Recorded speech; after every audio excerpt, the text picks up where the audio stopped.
Well, here we are in week 12 of Bubble Watch. That's right, that's where I take you into the back end of my MLS. That's the multiple listing services, my account. I take you back there and we look at the real numbers, real time, on what's going on here in North Florida, which is basically the Jacksonville metro area. So what we're going to cover is every week we cover the active listings, what's going on, look at the solds, look at the withdrawns, look at the expireds, what's pending, what's contingent, all that, and we look at the new homes to see what's listed and what's sold. We put all that together into a chart for you and let you decide whether you think it's a good time to buy or sell. Of course, I give a little bit of my opinion too, but what I do is I go into my MLS board, and some people, I think, use this board. Well, what we're going to do is we're going to see if that Jacksonville metro bubble is about to burst. Hey, if you're new to the channel and you want to be kept up to date with the new videos that come out, just subscribe to this channel and hit the notifications and you'll be notified when I get a new video up each week. Okay, now also, I'm just a regular guy who happens to be a real estate agent up here in North Florida. And so I take you into the back end of my MLS. I get calls all the time from folks, all the time. And if you'd like to give me a call, I'd love to hear from you, talk to you. I've got people relocating to the Jacksonville metro area and some people just moving around and trying to sell in the Jacksonville. So if you're looking to buy or sell, get in touch with me. Talk to me, reach me at this number. You can send me a text or you can send me an email. I'd love to hear from you. Hey, let's get going and get into the back of the MLS. Okay, as usual, we start off with the actives. So here we are for the actives and we're going what's current right now with them. And what we have is 5584. Next we're going to go to the solds and we're going 1 week back. And that takes us to 692. All right, let's take a look at the contingent taking backup. That number comes in at 875. What do we have pending right now? 721 people that withdrew their listings, and that would be in this last week. That comes out to 85. The number of listings that expired, that comes to 202. And now let's take a look at those new homes that were sold. Okay, the new homes sold came to 173. And how many new homes are active? 1,229. Okay, so once again, we're going to take these numbers. I'm going to put them into that chart that I keep track of for all these weeks back. And we're going to see how these numbers look with last week and the weeks prior. And remember, those new homes that are sold and active, they're all part of the total. When I do the first actives and sold, that includes everything. But what I do is I just pull them out separately because a lot of the headlines are saying, hey, you know what, that the market's really crashing on these new homes. So we want to see where they're at. And speaking of headlines, here, check this one out. Okay, now this headline here was from August 3rd, so this week is Wednesday. Mortgage applications inch up for the first time in 5 weeks. And then let's see, let's read down here. It says the average contract interest rate for the 30-year decreased to 5.43 from 5.74. Okay, well, that wasn't supposed to happen. All right, well, mortgage applications going up. I mean, all we saw was everything going down. You know, all the doom and gloom. You know, everything's bad. You know. Well, all right. Well, we're gonna get into the mortgage rates here in just a second. But let's go let's fill in those charts and then we'll compare what we saw. Okay, as we fill out that chart with all these numbers that we just looked at here on week 12, let's look at. As we can see, that trend for active is still increasing. That means there's more homes on the market, so that is going up. And that's what everyone was expecting when there was a pullback and the interest rates went up. Okay, they were expecting this to happen, and so far it's been happening. Every week here we see that gradual increase in the inventory. All right, next, sold. Okay. All right, everything's supposed to be slowing down and grinding to a halt. And we started seeing that, you know, week 7 started seeing those numbers coming down. And boy, it dropped below 500. I know there was a lot of people out there, the doomsdayers were cheering that on. And then all of a sudden what happened last week? It went up, and then look at this week, 692. Holy cow. That's not supposed to be happening. Everything's slowing down, right? Well, I'll tell you this. It depends on where you're at, okay? Some markets probably really are slowing down a lot. I don't study them because all I care is about North Florida and Florida in general too. I watch that. Yeah, a lot of markets slowing down. But I'll tell you this too. Here in North Florida, in the Jacksonville metro, this one particular area, when you get into the south, like west end of it, in some of these smaller rural towns, it has slowed down as far as sales and showings. I mean, there's houses that can be listed for 3 weeks, 4 weeks, and have 0 or 1 showing, and then we're not getting the offers. But then again, you look into the other areas, which reminds me, I got 2 questions that came in this week, and so I'm going to address those too. After we finish this chart, I'm going to talk about these questions I got from folks during the week. Let's get back to the chart. Okay, as you can see there, the contingent taking back up stayed about the same. The pending up a little bit more, so that goes along with, we've got more sold, we've got more pending, and we've got more on the market though, so that's all good. Withdrawals stayed close to the same. Okay, I mean, they took that big dip. They went up for a while there, a couple of weeks, then they went back down. The expireds creeped up. Okay, new homes sold 173. Holy cow! What did we do? We like doubled the amount of homes sold. Okay, and then new homes that are listed, well, that increased too. Well, some of these numbers aren't supposed to be happening. You're not supposed to double the amount of new homes sold. We're not supposed to see an increase. And I've been talking about this, saying like, if you're out buying, now could be a good time to buy because you've got more choices out there. But and then we're going to look and see are the housing prices still going up, the percentages, we're doing all that. But let's check those interest rates right now, because that's going to affect whether a lot of people are going to decide to buy or not. Let's see what happened to interest rates. Now remember, the Fed raised theirs 3/4 of a point last week. Okay, let's see what it did to mortgages. Okay, here we go into the mortgage chart where I use the Mortgage News Daily site, and we're looking at this graph here now. Check this out, okay? Last week when we ended, what was it, like at 5.22, okay? Well, it looks like it took a little dip, went down, and then went up, where you can see that little blip there, okay? Now where it went up was 5.5. See, 6 is up here, all right? We're nowhere near the 6 yet, 5.5, and then what did we end up with today here? 5.09. It's basically almost 5%. Okay. Now, I actually got a call from somebody today that's looking to sell their house. Hopefully, they'll sell it with me. And they what they're doing is they've got to go buy another house to live in. So they're going to be doing some financing. So when they sell theirs, they're going to finance it. So they were checking rates, and they actually got quoted some rates at, like, I think it was 4 3/4, so 4.75 or around that, 4.78. Man, that's really good. Also, I've seen some ads running some places like a credit union. I'm thinking it's 5-star, but I'm not sure. Some of them saying that they have a 90-day rate lock, okay, and some others. So, I think maybe some of the new homes are offering something like that too to get people to buy. So, man, if you can get a 90-day rate lock when it dips, I mean, this is pretty good, So, I mean, but I want to get to these 2 questions I got.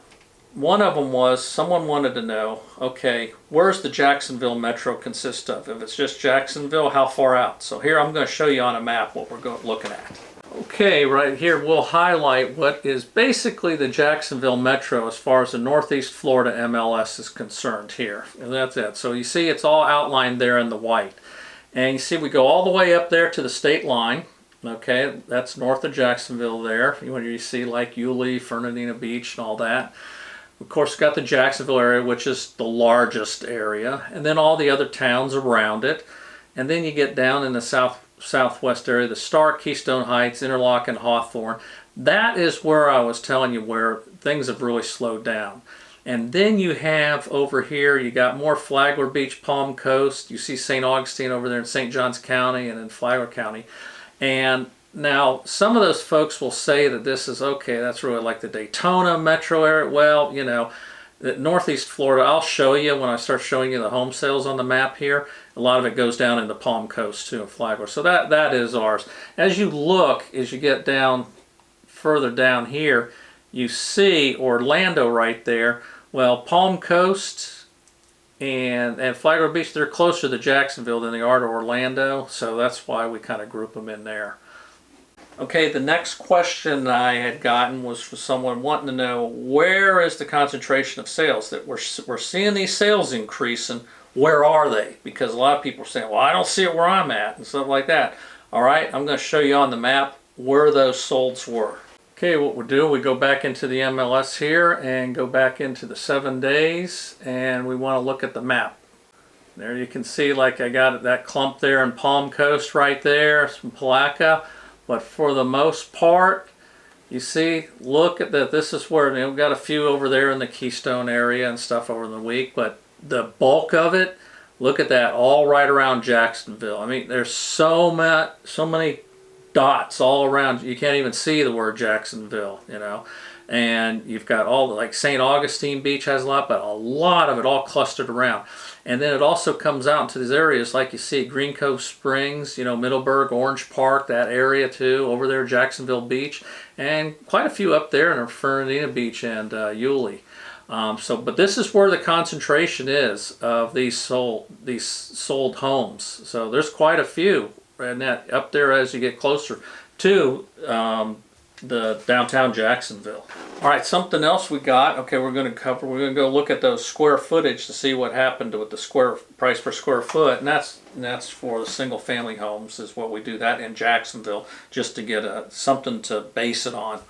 And so we can keep it consistent each week, but also because we flipped the month since last week, we've got those charts, okay, and we're going to look at those charts also. But first, let's look at that square foot for the Jacksonville, and then we'll go to those charts. Okay, here we are in the Jacksonville, and down to the price per square foot. And if we zoom in here, you can see that it stayed right there. It looks like it kind of just flat lined from last week. You know, we had this big spike going up. What's incredible is like last year when everything was really hot and heavy, you see how things went up, but they didn't really zoom up. But everything zoomed up after the interest rates went up, and then everything took off, and then we kind of flattened out there for a couple of weeks, and then also we're in it again. But we're still at 202 a square foot, and it's still up there. It's still high. Now remember, a lot of people blame this on like these higher priced homes. There's a lot of them being sold and nothing else, and that's what's driving this up. And that's where we track those homes that are 500,000 and above and see what the percentage is to see if it's changed. So we're going to look at that too. Okay, next let's look at those charts that show monthly, that show how we ended up in July. Okay, right here we're looking at, now this is your median sales price, and then we end up in July there, and it ends up for the entire MLS at 363. Okay, last month it was 360, so we've seen that increase, okay? That goes along with our price per square foot increasing. Well, so price per square foot increases, so generally will your median price of the house. But just look at the chart, how this is all just progressed up, up, up, up. Prices keep going up. Now, you can see here the line has kind of taken a little bent, so it's not going as sharp up as it has been over here. So it's kind of like leveling off a little bit. So that could be, you know, with those prices, you know, we see accumulation of some prices coming down, but, you know, going up, but not going up as fast. And that's when we're getting into a normal market. Okay, now let's take a look at, the month supply. Okay, and that gives us our inventory count. Okay, if we look here, you know, our inventory was coming down, and it was really low here in March, okay, and it flattened out there. Now, because of the interest rate thing, it's been slowly going up. And so last month we ended up at 1.9, and I can expect that to go up a little bit more as we get going. So remember, like the normal healthy is like around a 5-month supply. Okay, some people say 5 to 6, whatever. But we're still a ways from that. So this is still telling you that there's still a lot of buyers out there that want a house, and a lot were just holding back on seeing, what's going to happen. Well, now we've seen these interest rates, even though the Fed raised those rates, the mortgage rates weren't affected. They actually went the other way. So you can't go by what that is. I mean, all the headlines were doom and gloom about the Fed going 3/4 of a point. It's going to cost everything else. Yeah. Now, I get it. Right now, affordability is a problem for a lot of people because, man, a starter home's like almost $300,000 in a lot of places, and it's tough. Now there are some homes, some used homes, like you can still get around the $200,000 mark, 3.2s even and stuff like that. But it's harder to find. But as the prices start coming down, then we'll start seeing some of that. All right, let's start looking at these other charts where I take all this, I put it into that Excel spreadsheet, and I see what the percentage is of these homes. We're going to start off with looking at how much of those were the 500,000. Okay, what I do is I put all that data into this Excel spreadsheet, and then what I do is then I sort all this stuff. And we'll sort it out to figure out what we're going to get. What we come up with for what we want to see is the homes that we're going to do first. The homes that sold at 500,000 and above. We want that number first. All right, now we're going to start with the homes that sold at 500 and above, and we're going by the percentage. The percentage of those homes sold, well, how much percentage of that was 500 and above? Okay, that came in at 27%. For those. All right, out of the total homes sold, okay, how many were below list price, sold for below list price? That number came in at 38%. The ones that sold at list price came in at 28%, and the ones that went above list price, 34%. Okay, now let's look at the new construction, okay?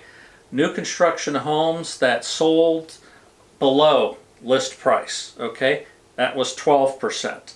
List price is 38%, and above came in at 50%.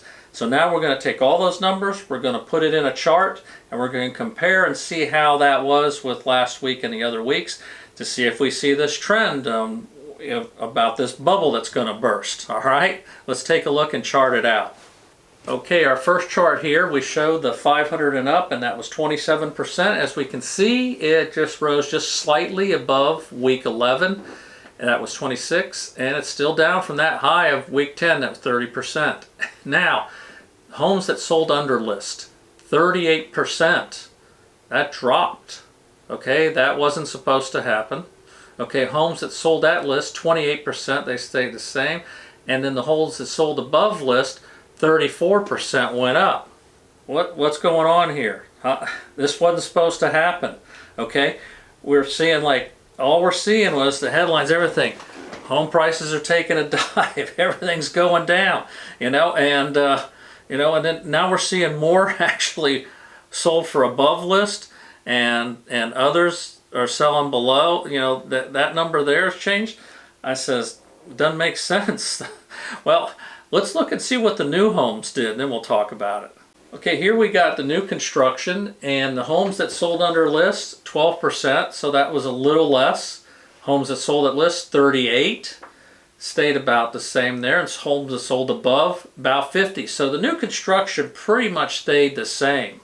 But the resales, I mean the ones that sold below list, that percentage went down. But you know what? Are the prices right now still too high? Probably yes. We see also where these expired listing numbers and stuff like that where people don't buy. But we've got a mix of everything there. Now you're going to have a lot of people that are going to say, oh, the price, prices are falling down, but they're still high, okay? If it's still above what that person bought it for before it was sold at a higher price. Also, if things were overpriced last year, a bigger percentage. Well, take for instance, this can of water, okay? Well, I'm actually thirsty. This can of water, say it would normally sold for around 95 cents. Then it went up, 5% to about $1. So it's selling for $1. Then all of a sudden last year there's a big drought and everyone wants water. So now this can of water is selling for like $2 instead of $1. Okay, just like housing prices all went up ridiculous, all right? $2. Now this year we got more water. We don't need, people don't need to buy this canned water. So the price drops, to $1.50. So what's the headlines going to be? Holy cow, dropped 25%, huh? We dropped from $2 to $1.50, okay?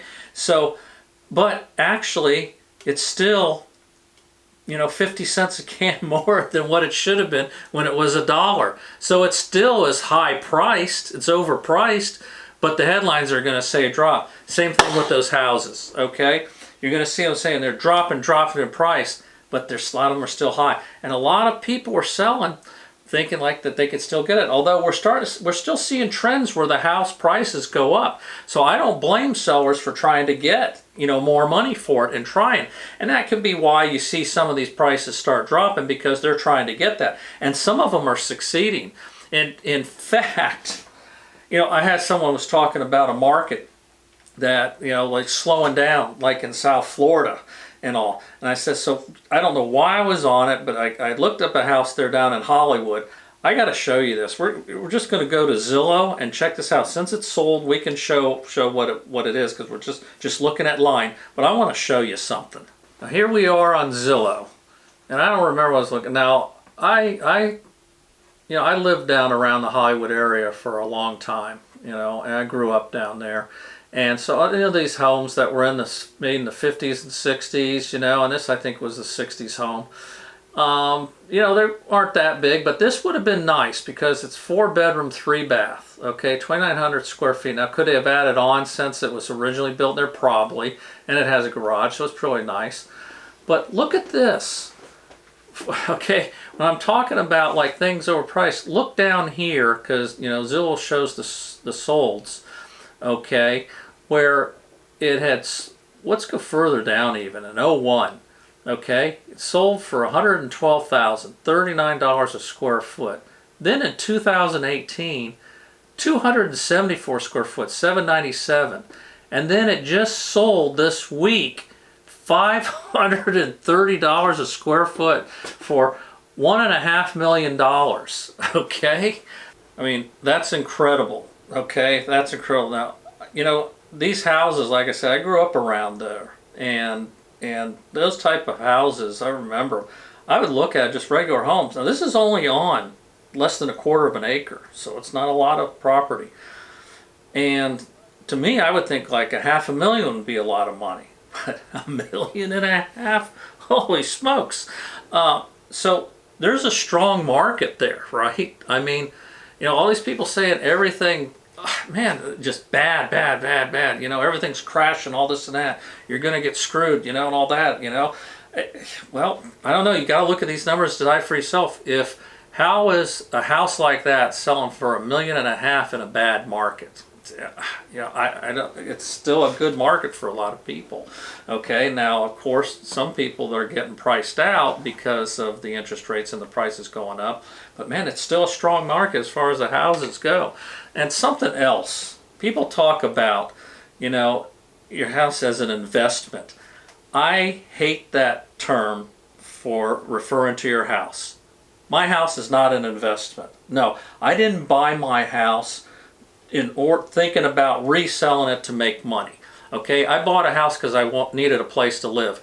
Your house is a place to live. Okay, you can rent or you can own. Okay, but you got to have a place to live. Okay, so that should be it. So let me ask you. Okay, if the price goes up or down, since I'm not planning on moving, if the price goes up or down, I didn't lose nothing, okay? Now when you go to resell, okay, and you're going to buy, okay, something else, say you want to move up or anything like that, or you want to get something similar what you got but in a different neighborhood.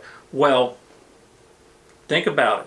Whatever the market is for at the time you're selling your house, that's the market to buy a house. So if prices are up for you to sell your house and you get all that money, you're going to pay that higher price. So you're even, unless you're downsizing, or if you're selling your house and just going to go live in an RV and travel.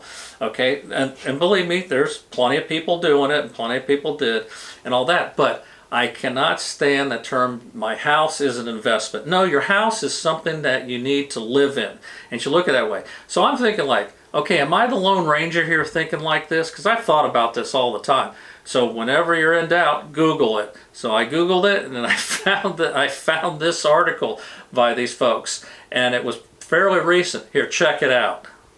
Now this article was right here, May of 2022, by, I don't even know the site, Money Under 30, whatever that is, and said the truth, your house is not an investment, okay? And right here you just read, houses have long been thought as an investment due to their value appreciation. However, they can only be an investment if you sell them for a profit, okay? And then it is. But, and then here's like my point down here is like, there's a lot of things that go into this. Like if it's actually an investment, you got to treat it differently, okay?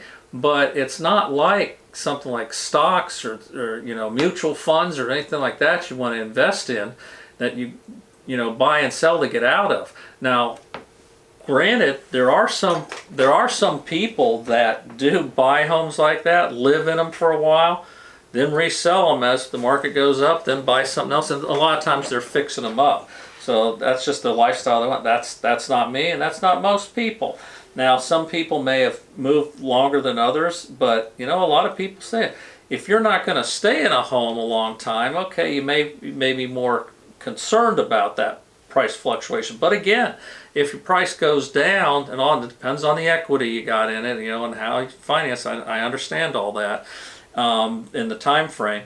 Then you're going to be paying lesser in the market unless you go to a different market, where things are outrageous, like California. But I think even their numbers are way down, but then again, they were way out of line. So I never look at my house as an investment. I look at it as I need a place to live, and this is how much, and it's cheaper than renting. So I'm still coming out ahead no matter what happens. But I know I'm going to hear it. I know what you say. If someone buys here high and they're buying with 0 down or FHA 3.5% down, and then those prices go down, just like in a car, you get upside down.